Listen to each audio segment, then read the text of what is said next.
ವೈವಿಧ್ಯಮಯ ಈ ಜಗತ್ತಿನಲ್ಲಿ ಬಹಳ ಎಲ್ಲ ಜೀವರಾಶಿಗಳನ್ನು ಒಳಗೊಂಡಂಥ ಈ ಪರಿಸರ ದಿನಾಚರಣೆಯ ಶುಭಾಶಯಗಳನ್ನು ಕೋರ್ತಾ, ನಾವು ನೀವೆಲ್ಲ ಉಸಿರಾಡಬೇಕಾದ್ರೆ ಗಾಳಿ ಬೇಕು, ನಾವು ಬದುಕಬೇಕಾದ್ರೆ ನೀರು ಬೇಕು, ಜೊತೆಗೆ ಆ ಎಲ್ಲವನ್ನ ಒಳಗೊಂಡಂತೆ ಈ ಭೂಮಿ ಮಣ್ಣು ಇದೆಲ್ಲ ಕೂಡ ಪರಿಸರದ ಅಂಗಗಳು. ನಾವು ಗಾಳಿ ಹೇಗೆ ಬೇಕು ಅಂತ ಕೇಳಿದಾಗ ನಮ್ಗೆ ಆಮ್ಲಜನಕ ಅತ್ಯಗತ್ಯ.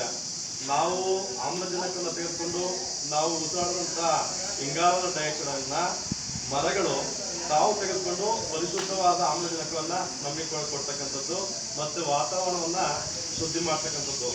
ಆ ಹಿನ್ನೆಲೆಯಲ್ಲಿ ನಮ್ಮ ವಿಶ್ವ ಪರಿಸರ ದಿನಾಚರಣೆ ಎಂದು ತಾಯಿ ಹೆಸರಲ್ಲಿ ಪ್ರತಿಯೊಬ್ಬರು ಕೂಡ ಒಂದೊಂದು ಸಸಿಯನ್ನು ನೆಡಬೇಕು ಅಂತ ಮಾನ್ಯ ಪ್ರಧಾನಮಂತ್ರಿಗಳು ಕರೆ ನೀಡಿದರು. ಆ ಒಂದು ಕರೆಗೆ ಹೋಗ್ಬಿಟ್ಟು ರಾಜ್ಯಾದ್ಯಂತ ಎಲ್ಲ ಮಂಡಲಗಳಲ್ಲೂ, ನಮ್ಮ ಎಲ್ಲ ಮಹಾಶಕ್ತಿ ಕೇಂದ್ರಗಳಲ್ಲೂ, ಎಲ್ಲ ಶಕ್ತಿ ಕೇಂದ್ರಗಳಲ್ಲೂ, ಎಲ್ಲ ಬೂತ್ಗಳಲ್ಲೂ ಕೂಡ ನಮ್ಮ ಕಾರ್ಯಕರ್ತರು ಅವರವರ ಶಕ್ತಿಗನುಸಾರವಾಗಿ ಸಸಿ ನೆಡುವಂಥ ಕಾರ್ಯಕ್ರಮವನ್ನ ಹಮ್ಮಿಕೊಂಡಿದ್ದಾರೆ. ಸಸಿ ನೆಡೋದಷ್ಟು ಮುಖ್ಯ ಅಲ್ಲ, ಆ ಸಸಿಯನ್ನು ನೆಟ್ಟ ನಂತರ ಅದಕ್ಕೆ ನೀರು ಉಣಿಸ್ಬೇಕು. ನೀರು ಉಣಿಸಿ ಅದನ್ನ ದೊಡ್ಡ ಮರವಾಗಿ ಬೆಳೆಸುವಂಥದ್ದು ನಮ್ಮ ಕರ್ತವ್ಯ. ಇವತ್ತು ನಾವೇನೋ ಸುಮ್ಮನೆ ತೋರಿಕೆಗಾಗಿ ಸಸಿ ಇಟ್ಟು ಅದನ್ನ ಕೈ ಬಿಡೋದು ಆಗಬಾರ್ದು.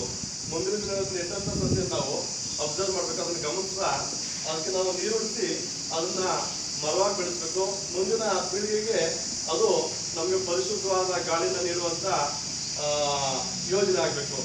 ಜೊತೆಗೆ ಮಣ್ಣು, ಈ ಮಣ್ಣನ್ನು ನಾವು ಈಗ ಬಳಸ್ತಾ ಇರ್ತಕ್ಕಂಥದ್ದು ಯಾವುದು ರಾಸಾಯನಿಕಗಳು ಮತ್ತು ಕೀಟನಾಶಕಗಳಿಂದ ಮಣ್ಣು ತನ್ನ ಅಸ್ತಿತ್ವವನ್ನು ಕಳ್ಕೊಂಡಿದೆ. ಆ ಕಾರಣಕ್ಕಾಗಿ ನಾವೆಲ್ಲ ಕೂಡ ನೈಸರ್ಗಿಕವಾಗಿ ಬಂದಂತ ಏನು ಬೆಳೆಯುಳಿಕೆಗಳಂದ್ರೆ ಬೆಳೆಯನ್ನ ಕಟಾವು ಮಾಡಿದ ನಂತರ ಬಂದಂತ ಬೆಳೆಯುಳಿಕೆಗಳನ್ನ ಮಣ್ಣಿಗೆ ಸೇರ್ತಕ್ಕಂಥದ್ದು, ಜೊತೆಗೆ ಹಸಿರೆಲೆ ಗೊಬ್ಬರಗಳನ್ನ ನಾವು ಮಣ್ಣಿಗೆ ಸೇರ್ತಕ್ಕಂಥದ್ದು, ಮರಗಳಿಂದ ಬಂದಂತ ಎಲೆಗಳನ್ನ ಮಣ್ಣಿಗೆ ಸೇರ್ತಕ್ಕಂಥದ್ದು.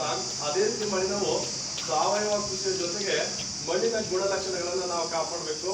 ಮಣ್ಣು ಕೂಡ ಒಂದು ಜೀವ ವಸ್ತು, ಮಣ್ಣು ಕೂಡ ಉಸಿರಾಡ್ತದೆ. ಆ ಕಾರಣಕ್ಕಾಗಿ ನಾವು ಮಣ್ಣನ್ನು ಕೂಡ ಪರಿಶುದ್ಧವಾಗಿರುವಂತ ವ್ಯವಸ್ಥೆ ಬೇಕು. ಜೊತೆಗೆ ನೀರು, ನಾವು ಕುಡಿಯುವಂತ ನೀರು ಇವತ್ತು ಕಲುಷಿತವಾಗಿದೆ. ಇವತ್ತು ನಮ್ಮ ಕ್ಷೇತ್ರದಲ್ಲಿ ಹಲವು ಭಾಗಗಳಲ್ಲಿ ಕಲುಷಿತ ನೀರು ಮತ್ತೆ ಖನಿಜಯುಕ್ತ ನೀರಿನಿಂದಾಗಿ ಹಲವಾರು ಕಾಯಿಲೆ ಬಂದಿದೆ. ಆ ಕಾರಣಕ್ಕೆ ನಾವೆಲ್ಲ ಪರಿಶುದ್ಧವಾದ ನೀರನ್ನ ಕುಡಿಬೇಕು ಅಂತಂದಾಗ ನಾವೆಲ್ಲ ನೀರನ್ನ ಯಾವುದು ಚರಂಡಿ ವ್ಯವಸ್ಥೆ ಇರ್ಬೋದು, ಪ್ರತಿಯೊಂದನ್ನು ಕೂಡ ಅಲ್ಲಲ್ಲಿ ನೀರು ನಿಂತ್ಕೊಳ್ಳುವಂತ ವ್ಯವಸ್ಥೆಗಳಾಗಬಾರ್ದು. ಆಯಾ ಮನೆ ನಾವು ಬಳಸಂತ ನೀರುಗಳನ್ನ ಸಂಸ್ಕರಣೆ ಮಾಡಿ ನಾವು ಉಪಯೋಗಿಸ್ತಕ್ಕಂಥದ್ದು. ಜೊತೆಗೆ ಅಂತರ್ಜಲ ಹೆಚ್ಚು ಮಾಡಲಿಕ್ಕಾಗಿ ಕೆರೆಕಟ್ಟೆಗಳನ್ನ ಮತ್ತೆ ಚೆಕ್ಡಾಮ್ಗಳನ್ನ ಮಾಡ್ತಕ್ಕಂಥದ್ದು, ನೀರಿನ ಬದುಕನ್ನ ಮಾಡ್ತಕ್ಕಂಥದ್ದು, ಕೃಷಿ ಹೊಂಡಗಳನ್ನ ಮಾಡ್ತಕ್ಕಂಥದ್ದು, ನೀರಿನ ಅಂತರ್ಜಲವನ್ನು ಹೆಚ್ಚಿ ನಾವು ಬಳಸುವಂತ ನೀರು ಪರಿಶುದ್ಧವಾಗಿರ್ಬೇಕು. ಜೊತೆಗೆ ನಾವು ಸಂಸ್ಕಾರವಂತರ, ಎಲ್ಲಕ್ಕಿಂತ ಮುಖ್ಯವಾಗಿ ನಾವು ಸಂಸ್ಕಾರವಂತರಾದ್ರೆ ಎಲ್ಲ ಕೂಡ ಸರಿ ಹೋಗ್ತದೆ. ಕಾರಣ ನಾವು ಪರಸ್ಪರ ಒಬ್ಬರಿಗೊಬ್ಬರು ಗೌರವ ಕೊಡುವಂಥದ್ದು, ಗೌರವವನ್ನು ತೆಗೆದುಕೊಳ್ಳುವಂಥದ್ದು, ಜೊತೆಗೆ ಆತ್ಮವಿಶ್ವಾಸ ಇರಬೇಕು. ನಾವು ಏನಾಗಿ ನಮ್ಮ ಬಗ್ಗೆ ನಮ್ಗೆ ಆತ್ಮವಿಶ್ವಾಸ, ನಾನೊಬ್ಬ ವ್ಯಕ್ತಿ, ನನ್ನ ಬಗ್ಗೆ ನಮ್ಗೆ ಯಾವ ಕೀಳರಿಮೆ ಇರಬಾರ್ದು. ನಾನೊಬ್ಬ ಭಾರತೀಯ ಜನತಾ ಪಾರ್ಟಿ ಕಾರ್ಯಕರ್ತ, ಇವತ್ತು ನಮ್ಮ ಪಕ್ಷ ಇವತ್ತು ಅಧಿಕಾರದಲ್ಲಿಲ್ಲ, ಆ ಭಾವನೆ ಬೇಕಾಗಿದೆ. ಇವತ್ತು ಅವ್ರ ಪಕ್ಷಕ್ಕಿದ್ದಾಗ ಶ್ಯಾಮ್ ಪ್ರಸಾದ್ ಒಬ್ಬರೇ, ಅವರು ಕಾಂಗ್ರೆಸ್ ಪಕ್ಷದಲ್ಲಿ ಕೇಂದ್ರ ಸಚಿವರಾಗಿ ಕಾಂಗ್ರೆಸ್ ಪಕ್ಷದ ಪುಷ್ಟಿಗುಣದ ವಿರುದ್ಧವಾಗಿ ಅಲ್ಲಿಯ ಒಂದು ಸೈದ್ಧಾಂತಿಕ ಹಿನ್ನೆಲೆಯನ್ನು ವಿರೋಧ ಮಾಡಿ ಅಲ್ಲಿಯ ಸಿದ್ಧಾಂತವನ್ನು ಒಪ್ಪದೆ ಅವರು ಹೊರಬಂದ ನಂತರ ರಾಷ್ಟ್ರೀಯ ಸ್ವಯಂ ಸೇವಕ ಸಂಘದಿಂದ ನಮ್ಮ ಹಿರಿಯರನ್ನ ಭೇಟಿ ಮಾಡಿ ಒಂದು 4-6 ಜನಗಳನ್ನ ಅಲ್ಲಿಂದ ಕರ್ಕೊಂಡ್ಬಂದು ಪಕ್ಷವನ್ನ ಕಟ್ಟಿದ್ರು. ಅವಾಗಿದ್ದಂಥದ್ದು ಅವರೊಬ್ಬರೇ. ಅವತ್ತು ನಾವು 50 ಜನರಲ್ಲಿ ಗೆದ್ದಂಥದ್ದು ಕೇಂದ್ರದಲ್ಲಿ ಬರೀ ಇಬ್ಬರೇ.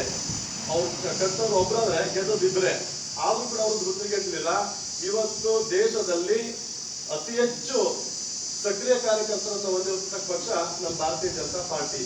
ಆ ಕಾರಣಕ್ಕಾಗಿ ನಾವು ಬೆರಳೆಣಿಕೆ ಕಾರ್ಯಕರ್ತರಲ್ಲಿ ಇವತ್ತು ಭಾರತೀಯ ಜನತಾ ಪಾರ್ಟಿ ಇವತ್ತು ಕೂಡ ಹಲವು ಕ್ಷೇತ್ರದಲ್ಲಿ 60,000 ಮತದಾರರಿದ್ದಾರೆ, 60,000 ಕಾರ್ಯಕರ್ತರಿದ್ದಾರೆ. ಕಾರಣ ಇಲ್ಲಿ ಎಲ್ಲಾ ಸಮಸ್ಯೆಗಳೆಲ್ಲ 60,000 ಇದ್ದಾರೆ ಅಂತಂದ್ರೆ ಪಕ್ಷ ಗೆಲ್ಲುವಂತ ಮುನ್ಸೂಚನೆ. ಅವರು ಪಕ್ಷಕ್ಕಾಗಿ ಆಗಲೇ ಪ್ರತ್ಯಕ್ಷವಾಗಿ ಮತ್ತೆ ಪರೋಕ್ಷವಾಗಿ ಅವರೆಲ್ಲ ದುಡಿತಾ ಇದ್ರೆ ಮುಂದಿನ ದಿನಗಳಲ್ಲಿ ಪಕ್ಷ ಯಾರಿಗೆ ಸೂಚಿಸ್ತದೆ ಅವ್ರಿಗೆ ನಾವೆಲ್ಲ ನಿಂತು ಕೆಲಸ ಮಾಡುವ. ಮುಂದಿನ ದಿನಗಳಲ್ಲಿ ಪಕ್ಷದ ಅಭ್ಯರ್ಥಿ ನಾವು ಗೆಲ್ಸಿಕೊಳ್ಳುವ, ಖಂಡಿತ ಗೆದ್ದು ಮುಂದಿನ ದಿನಗಳಲ್ಲಿ ನಾವೆಲ್ಲ ಕೂಡ ಪಕ್ಷವನ್ನ ಇನ್ನೂ ಉನ್ನತ ಮಟ್ಟಕ್ಕೆ ತೆಗೆದುಕೊಳ್ಳುವಂತ ಕೆಲಸವನ್ನ ನಾವು ಮಾಡಬೇಕು. ಜೊತೆಗೆ ಇವತ್ತು ನಾವು ಪರಿಸರ ದಿನಾಚರಣೆ ಹಿನ್ನೆಲೆಯಲ್ಲಿ ನಮ್ಮ ಪೌರ ಕಾರ್ಮಿಕರಿಗೆ ಒಂದು ಗೌರವ ಸಮರ್ಪಣೆಯನ್ನು ಮಾಡ್ತೀವಿ. ದಿನನಿತ್ಯ ನಾವು ಬಳಸಿ ಮನೆಯಿಂದ ಹೊರಗೆ ಹಾಕುವಂತ ಕಸ ಕಡ್ಡಿಗಳ ಹಸಿ ಪದಾರ್ಥ ಮತ್ತು ಒಣ ಪದಾರ್ಥಗಳನ್ನ ಬೇರ್ಪಡಿಸಿ ಅವರು ದಿನನಿತ್ಯ ನಾವು ಹಾದು ಹೋಗುವಂತ ಹಾದಿಗಳನ್ನ ಶುಚಿ ಮಾಡ್ತಕ್ಕಂಥದ್ದು ಪೌರ ಕಾರ್ಮಿಕರು. ನಾವು ಕೂಡ ಅವ್ರ ಜೊತೆ ಕೈ ಜೋಡಿಸಿ ನಾವು ಪರಿಸರವನ್ನು ಶುದ್ಧ ಮಾಡ್ಬೇಕಂತದ್ದು ನಮ್ಮ ನಿಮ್ಮೆಲ್ಲರ ಕರ್ತವ್ಯ. ನಾವು ನೀರು ಬಿಡ್ತೇವೆ, ಆ ಬಾಟಲಿಗಳನ್ನ ನಾವು ಎಲ್ಲೆಲ್ಲ ಬೀಸಾಕ್ತೇವೆ, ನಾವು ಪ್ಲಾಸ್ಟಿಕ್ ಗಳನ್ನ ಎಲ್ಲಿ ಬೇಕಾದ್ರೆ ಅಲ್ಲಿ ಬೀಸಾಕ್ತೇವೆ. ಪ್ಲಾಸ್ಟಿಕ್ ಮುಕ್ತ ರಾಜ್ಯವನ್ನಾಗಿ ಪ್ಲಾಸ್ಟಿಕ್ ಮುಕ್ತ ದೇಶವನ್ನಾಗಿ ನಾವು ಮಾಡ್ಬೇಕು. ಯಾಕಂದ್ರೆ ಪ್ಲಾಸ್ಟಿಕ್ ಮಣ್ಣಿನಲ್ಲಿ ಕಳೆಯುವುದಿಲ್ಲ, ಅದು ಬೆಳೆಯುವುದಿಲ್ಲ. ಆ ಕಾರಣಕ್ಕಾಗಿ ಪ್ಲಾಸ್ಟಿಕ್ ಅನ್ನ ಬಳಸೋದು ಕಡಿಮೆ ಮಾಡಬೇಕು.